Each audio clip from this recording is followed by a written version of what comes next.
I applied to Harvard. My dad wanted me to. And I shortly heard from Harvard, and they said, go to Chicago and meet this fellow running who interviews applicants from the Midwest. So I got on the train, and that's what you did in those days, and I spent about 10 hours on the Burlington going to Chicago.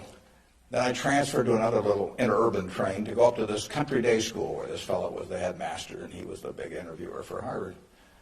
And I got there, and after about 10 minutes, he said, better think about something else.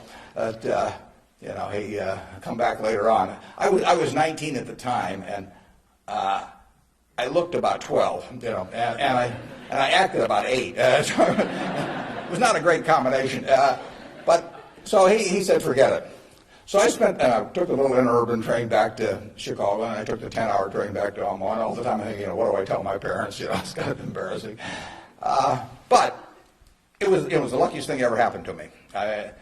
Because if I'd gone to Harvard, I would have gone to a 2-year business school. I instead applied to Columbia, where I could graduate in 1 year and get a master's degree.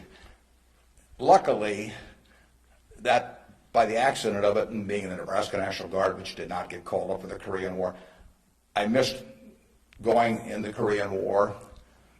I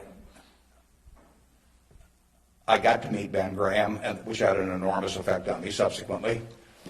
And I probably got my wife that way because she was going to Northwestern. And I was able to put on sort of a full court press because I got out in 1 year.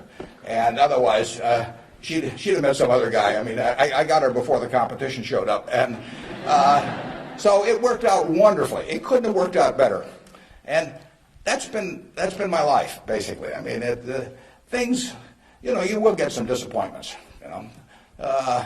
but the future is what counts.